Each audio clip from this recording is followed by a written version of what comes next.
J'ai entendu la porte d'entrée claquer si fort que les murs en tremblaient. Au début, j'ai pensé à une erreur, peut-être un coup de vent, mais ensuite je l'ai vu. Ethan, mon fiancé, se tenait dans le couloir, respirant comme si une tempête était enfermée dans sa poitrine. Sa mâchoire était crispée et ses yeux.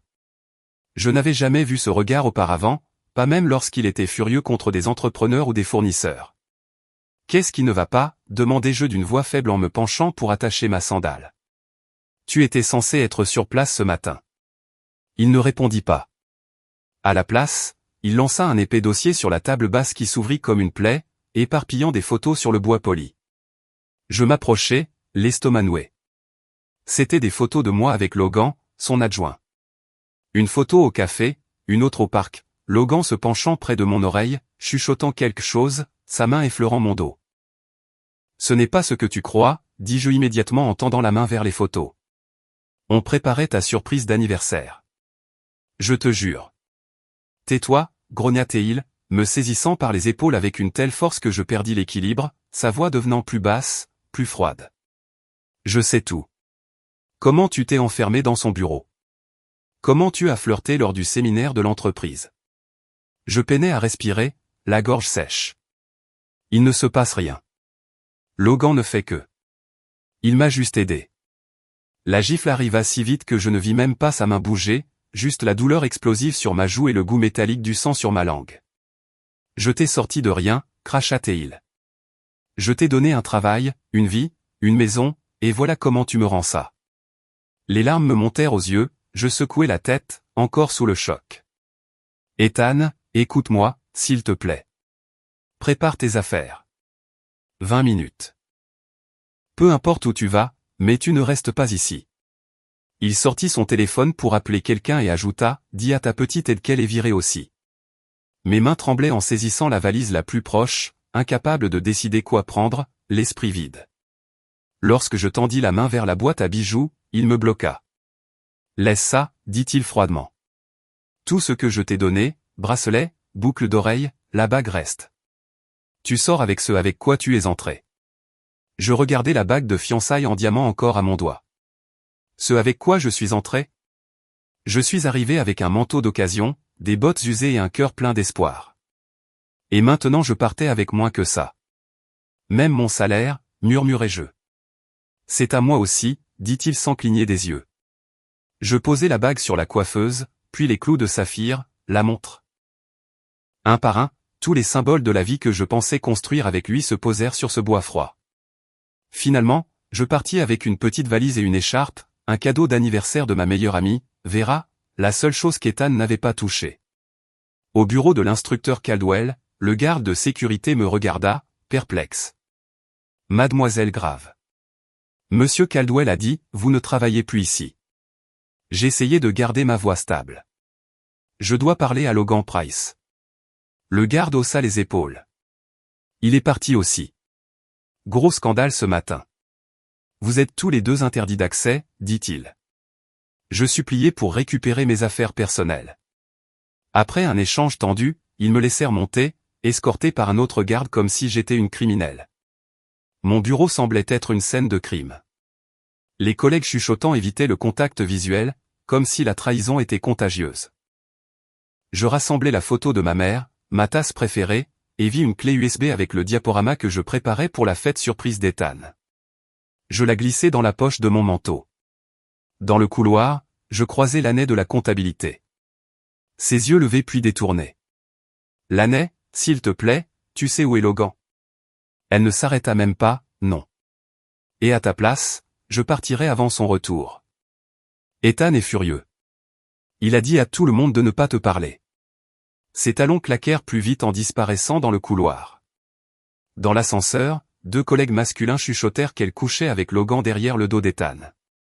Bien sûr, les filles de petite ville comme elle, toujours à cacher quelque chose, dit l'un. Les portes se refermèrent avant que je puisse crier. Cette nuit-là, je pleurais chez Vera jusqu'à ne plus pouvoir respirer. Que ai-je fait?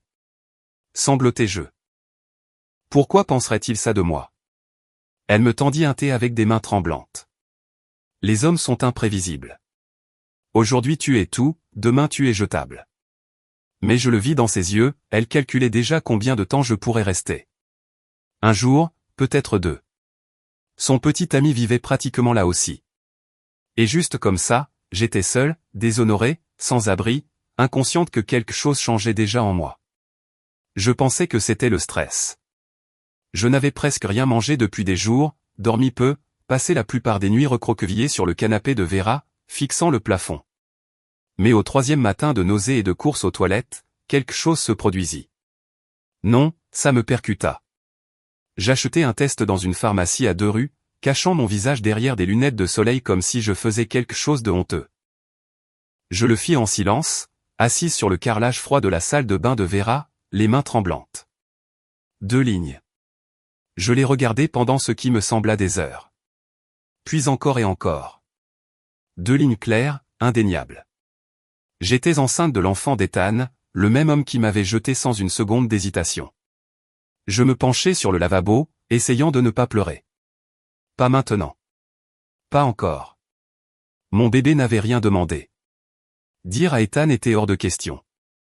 Que penserait-il? Que j'avais inventé ça pour le piéger? Pour le reconquérir? Ou pire, que le bébé n'était pas de lui? Et Logan? Je ne pouvais même pas prononcer son nom sans que mon estomac se torde. Non, j'avais besoin d'espace. De temps. Quelque part loin. Quelque part où je pourrais réfléchir sans chuchotement ni menace. C'est alors que je m'en suis souvenu, une petite maison en bois à Hollow Creek, Montana, celle de mon grand-père. Il est décédé il y a 5 ans, et je n'y étais pas retourné depuis les funérailles. Ma mère gardait encore les clés au cas où. À l'époque, je m'en étais moqué. À quoi me servirait une vieille cabane au milieu de nulle part? Maintenant, elle semblait être le seul endroit sur Terre qui m'appartenait. J'appelai ma mère, essayant de garder ma voix légère. Et, je pense que j'ai juste besoin d'une petite pause. Tu sais, clarifier mes idées avant le mariage. Le mensonge sortit facilement. Elle hésita. Tout va bien avec Ethan? Oui, bien sûr. Je veux juste respirer avant le grand jour. Je pouvais entendre l'inquiétude dans sa voix, mais elle la laissa passer. Je t'envoie les clés par courrier express, dit-elle. Tu as encore ce vieux sac de couchage. Le lendemain matin, je mis ce qu'il me restait dans un sac de sport. Vera me fit un bref câlin. Pas de longues adieux. Son petit ami ne leva même pas les yeux de son téléphone. J'achetai un billet de bus aller simple et ne dis à personne où j'allais. Qu'ils se demandent. Qu'ils pensent ce qu'ils veulent. J'avais fini de m'expliquer. Le trajet jusqu'à Hollow Creek fut long, chaotique et amèrement silencieux. Des champs dorés défilaient à ma fenêtre, puis des forêts, puis des étendues vides qui semblaient appartenir à un autre pays. Plus j'avançais, plus ma poitrine s'allégeait et plus mon cœur s'alourdissait. Ce n'était pas des vacances. C'était un exil auto-imposé. Mais peut-être que c'était exactement ce dont j'avais besoin. Une femme plus âgée, avec un foulard fleuri et des yeux bienveillants, s'assit à côté de moi. Elle ne posa aucune question, se contenta de me tendre un sandwich emballé et une bouteille d'eau. Quand je refusai poliment, elle les poussa sur mes genoux. Quoi qu'il en soit, regarde, dit-elle. Regardez quoi, demandai-je, surprise. Le même regard que j'avais quand j'ai appris que j'étais enceinte dans un bus Greyhound en 78. Je clignai des yeux. Elle fit juste un clin d'œil. Tu es en sécurité, chérie. Quoi qu'il se passe, tu es en sécurité. Je souris pour la première fois depuis des jours. Plus nous approchions, plus les routes devenaient difficiles. Les nids de poules secouaient le bus. À un moment, je dus attraper un sac en papier et me pencher, les nausées reprenant le dessus. La femme me caressa doucement le dos. Tu es en avance, dit-elle calmement. On ne voit même pas encore. Premier trimestre, je suppose. Je hochai faiblement la tête. Pas de mari. Sa voix n'était pas jugeante, juste curieuse. Non, murmurai-je. Elle hocha encore la tête. Peu importe. C'est toujours un miracle. Quand le bus arriva enfin à l'arrêt de Hollow Creek, juste un virage en gravier à côté d'une station-service fanée, elle toucha mon bras. Je suis Miss Annie. J'habite à 2 maisons de l'ancienne fabrique de sirop. Si tu as besoin de quoi que ce soit, frappe à la porte. Je retenais mon souffle. tu connaissais mon grand-père. Ses yeux s'illuminèrent. Vasily? Bien sûr. Il me montrait toujours des photos de toi. Il disait que tu viendrais un jour. Ma gorge se serra de culpabilité. Je n'étais jamais venu. Pas une seule fois après son décès. Il a attendu, dit-elle doucement, comme lisant dans mes pensées.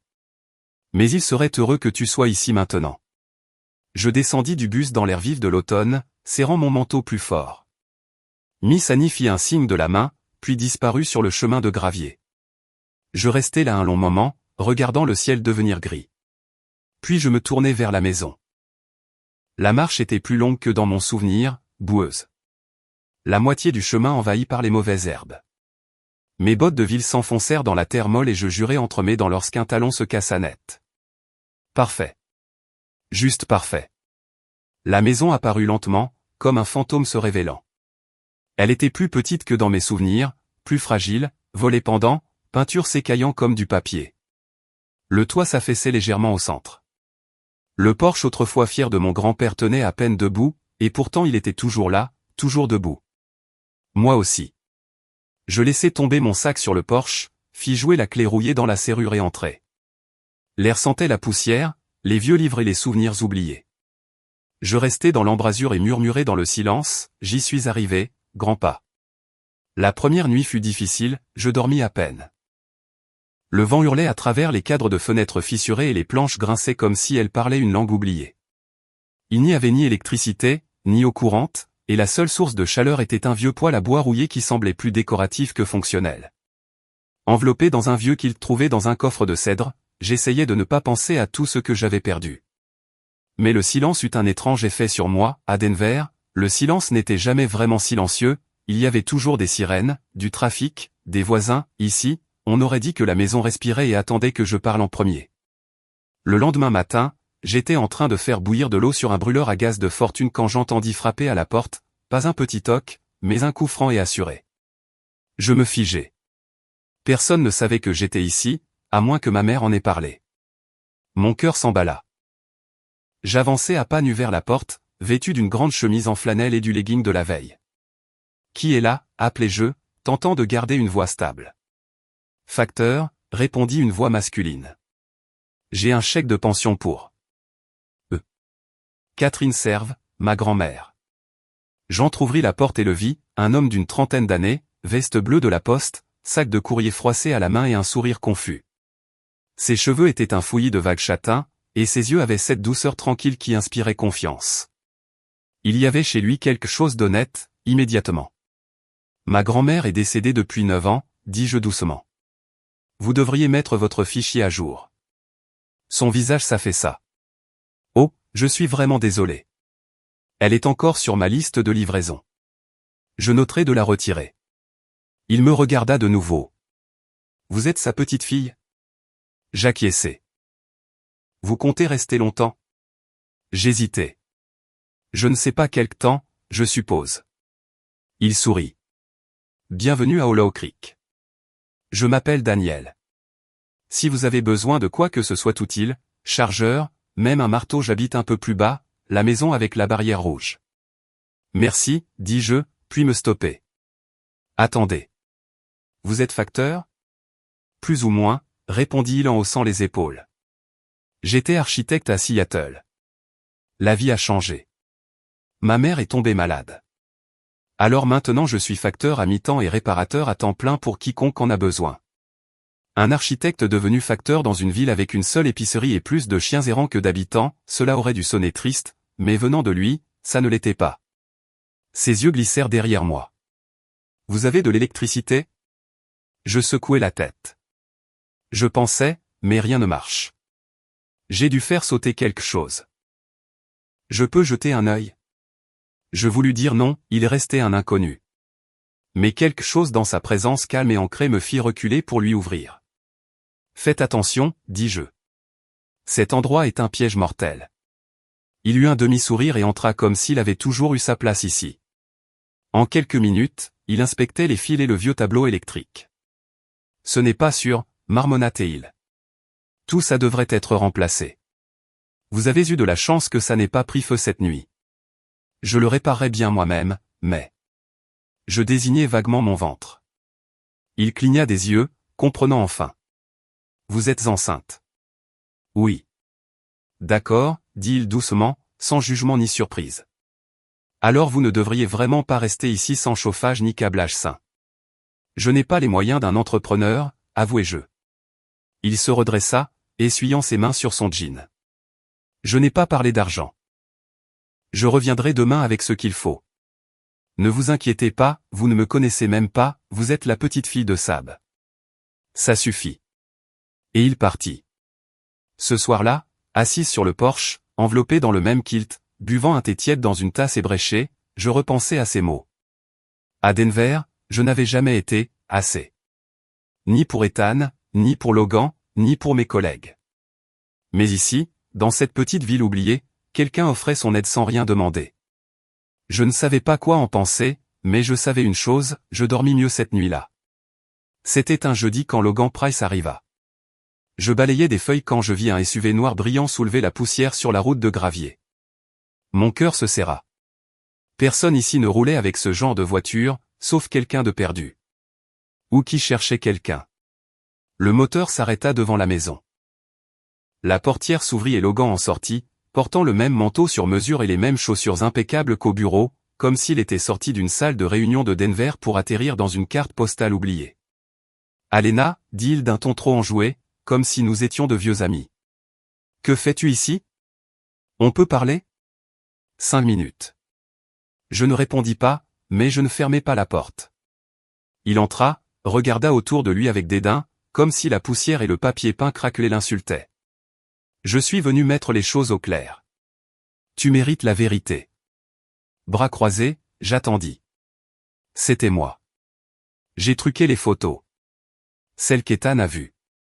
Je les ai mises en scène, photoshopées, j'ai empiré les choses. Ma tête se vida, puis s'embrasa. Tu as fait QOI? J'avais besoin de la promotion. Tu étais dans mon chemin, Ethan te faisait confiance, tout le monde savait que tu étais la prochaine. Tu as détruit ma vie pour un titre? Je ne voulais pas que ça aille si loin, je voulais juste que tu sois renvoyé, pas tout ça. Je laissai échapper un rire sans joie. Oh, donc ça a trop bien marché. Il rougit. Ethan sait tout maintenant. Quelqu'un de la compta m'a dénoncé. Il veut que tu reviennes, mais il est trop fier pour le dire. Et moi? Je levai la main. Laisse-moi deviner, tu veux que je rentre, que j'arrange tout, que je t'aide à récupérer ton job. Il hésita. Je le jetai dehors. C'est à cause de ce facteur, hein? Daniel? Je l'ai vu traîner. Laisse-le en dehors de ça. Tu l'appelles déjà par son prénom.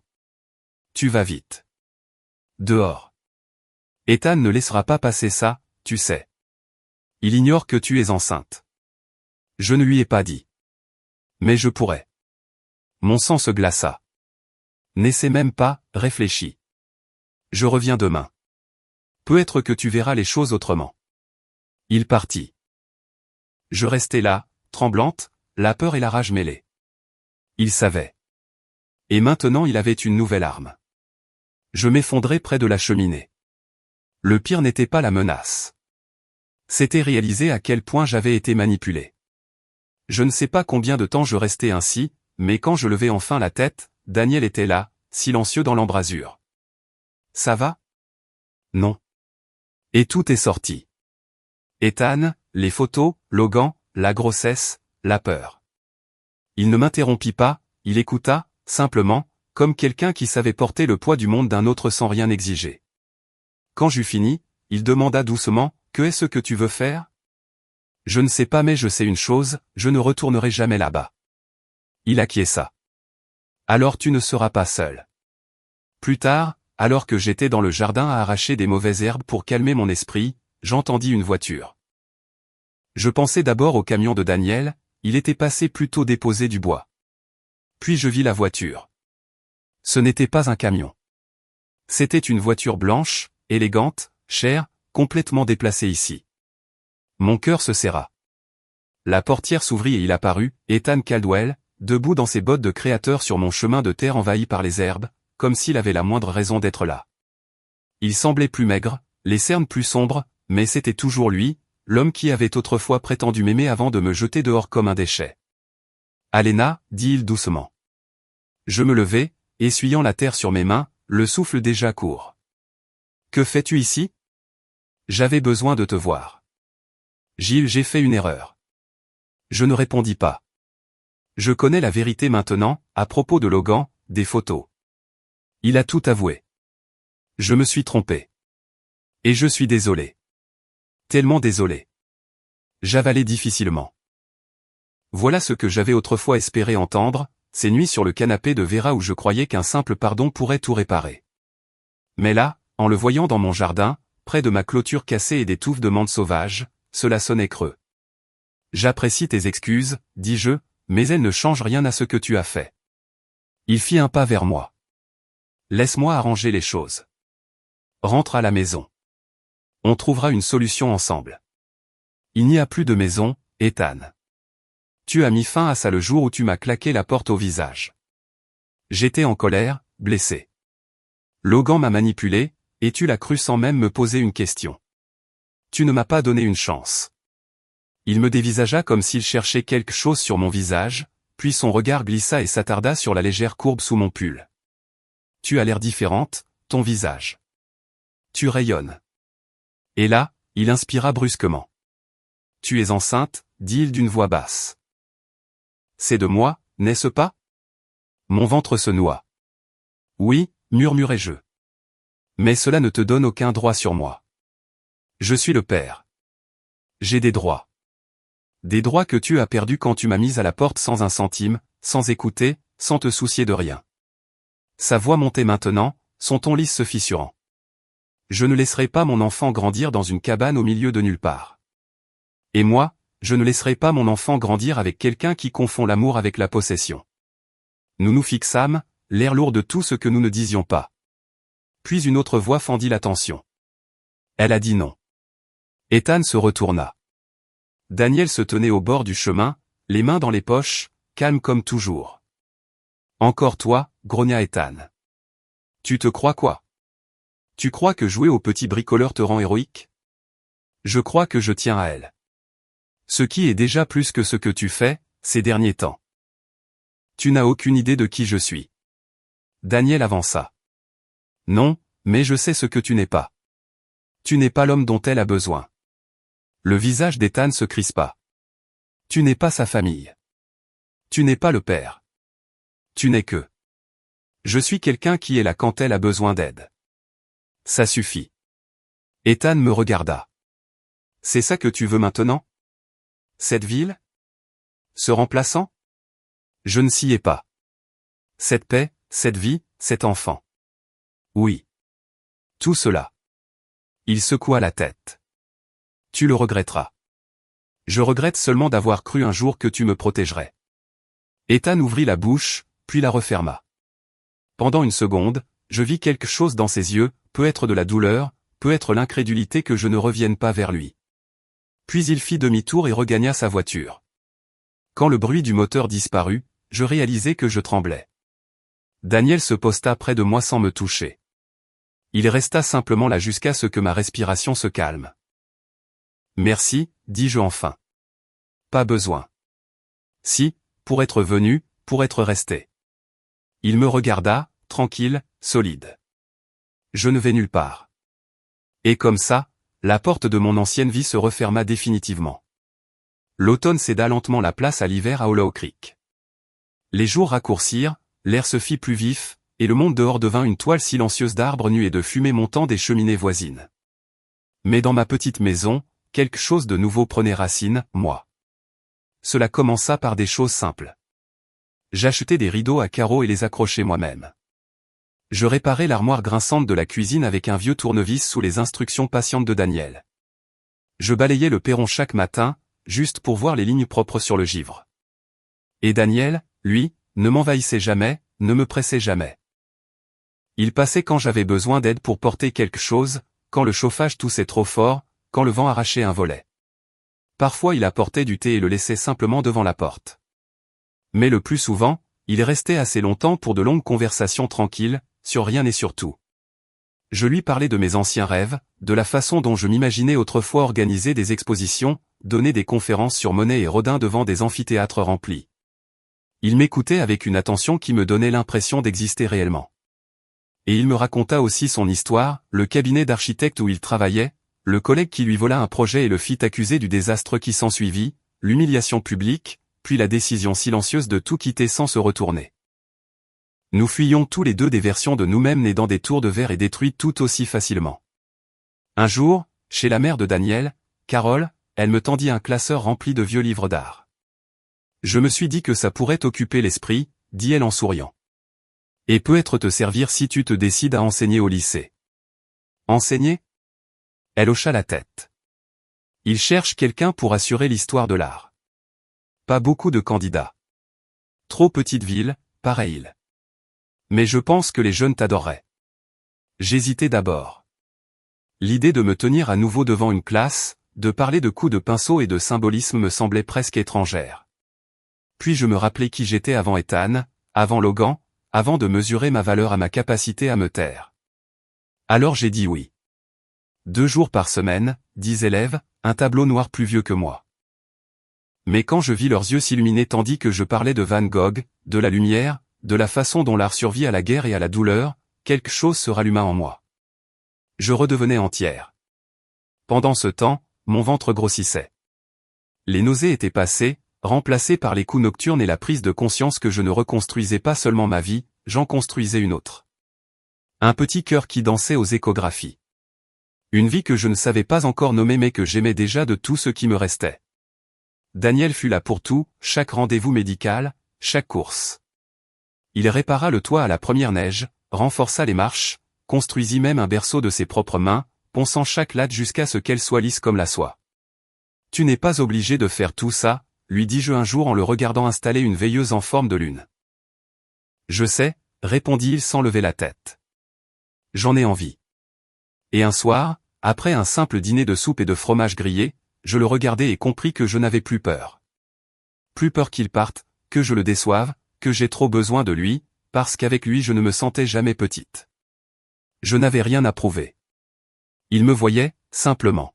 « Daniel », dis-je doucement. Il leva les yeux. Je ne sais pas encore ce que c'est, mais je ne fuis plus. Il souriait, pour la première fois, prit ma main. J'attendais que tu le dises. Nous ne nous embrassâmes pas ce soir-là. Nous ne nous précipitâmes pas. Nous restâmes simplement assis, main dans la main, tandis que le vent tapait doucement aux fenêtres et que le feu crépitait derrière nous. Pour la première fois depuis que mon monde s'était écroulé, je me sentais à ma place. Cela fait 1 an maintenant que je suis descendu de ce bus à Hollow Creek, 1 an depuis que je me suis tenu sur le perron de mon grand-père, brisé, effrayé, enceinte, sans la moindre idée de ce qui m'attendait. Aujourd'hui, je suis assise sur ce même perron, une couverture sur les genoux, une tasse de thé chaud dans une main, et dans l'autre, les petits doigts de ma fille, NN. Elle a 3 mois. Ses cheveux sont d'une douceur incroyable, couleur miel chaud. Ses yeux ceux de Daniel observent tout avec une concentration sérieuse, comme si le monde était un puzzle qu'elle avait déjà presque résolu. Parfois, je la surprends à regarder le ciel comme si elle se souvenait de quelque chose que j'ai oublié. Daniel dit, elle sera artiste.